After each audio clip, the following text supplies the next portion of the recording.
You should have paper, a paintbrush, paint, and adhesive.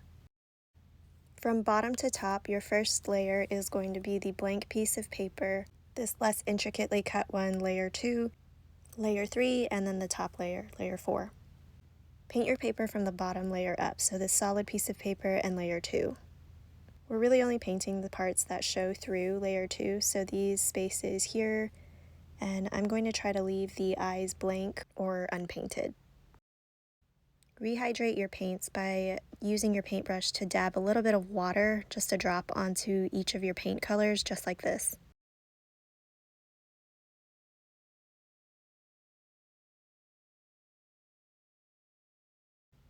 Set the paints aside to rehydrate for a couple of minutes, and let's take a look at your paper. There are two sides to your paper, a rough textured side like this, and then the back side is going to be smoother, like this. We want to be painting on the rougher textured side so that the butterfly eyes always end up aligned. Here's what I mean. This is the next layer that goes on top. That's the textured side, and this is the smooth side. So if we put it textured side up, the side that we want to be painting, and line it up with that next layer, the eyes are aligned. But if we flip it over to have the smooth side up, then you can see that the eyes are not aligned here, and that's what we want to avoid. So paint goes on the rough textured side of your paper.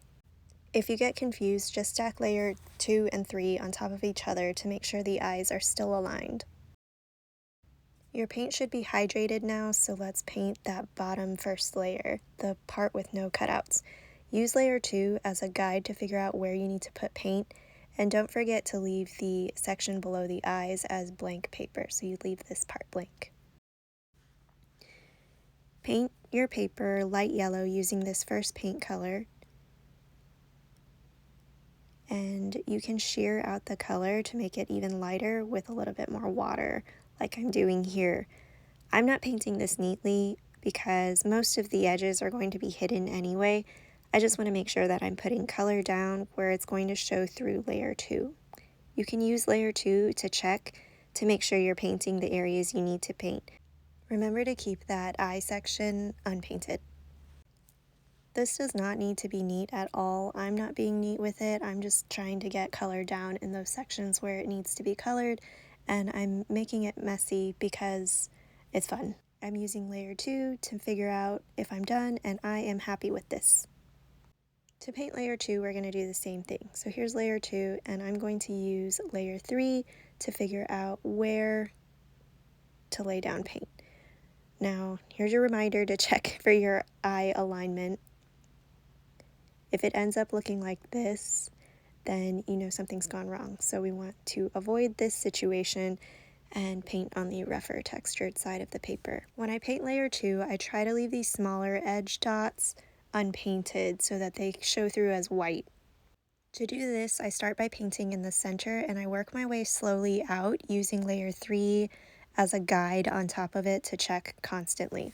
So I'm going to mix the two middle colors together, the orange and the browner looking color. I mix those pretty much equal parts, but you can mix it however you want to. So here I am starting in the center and then working my way out very slowly and being careful around those edges. Don't be afraid of the color variation that comes with watercolor. It's just the nature of watercolor and looks really nice in the final product. I'm using layer 3 to make sure I'm not painting in these bottom spots and checking how far I need to go with my paint. I check it again here and I find that the top section I didn't go quite far enough, so I'm going to fill that in right now.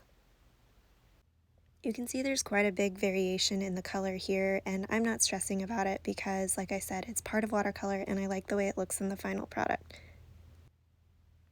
I use layer 3 again to check to make sure I've got paint everywhere where I want it, and I am happy with this. I know it looks goofy, but it'll work out.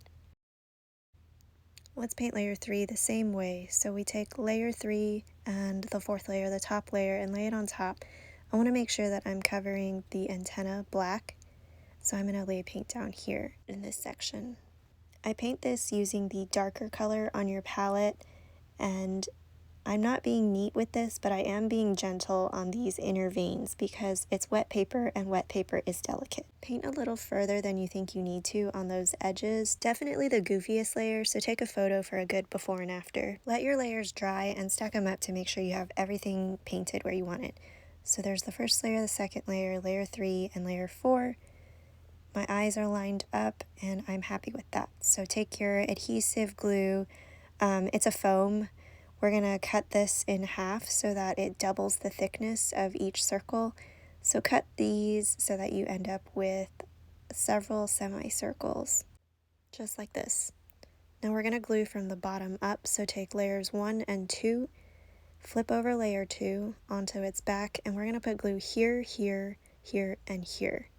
Just peel off your semicircles and lay those down. And then we're going to double up these semicircles, so we're going to take another one and place it right on top just like this. I'll show you a close-up of what we're looking at in a second once I finish putting these down. Okay, it should look something like this. You don't need to be neat about the semicircles matching up, so don't worry about that. Line up layers 1 and 2 along the edges and then press it down into place. Layer 3 is the same process. We're going to take it, flip it over on the back, and place glue here, here, here, and here. So here's the first layer of foam adhesive and then the second layer of foam adhesive.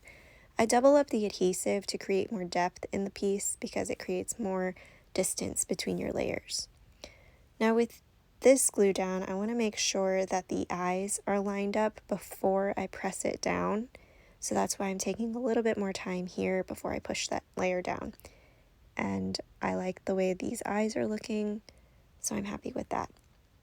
Now we're going to take our final layer, layer 4, and place glue in the same spots again, here, here, here, and here. There's the first layer of adhesive and the second layer of adhesive. Now when you line this up, make sure that the head of the butterfly lines up with those eyes.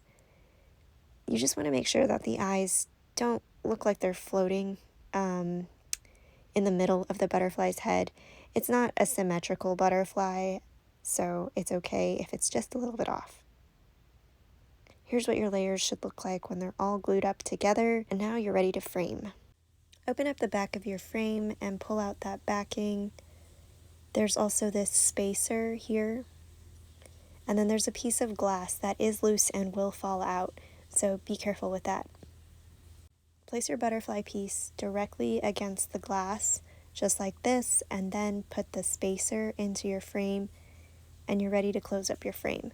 Make sure your hanger is pointing in the right direction so your butterfly piece is not upside down when you close up that frame.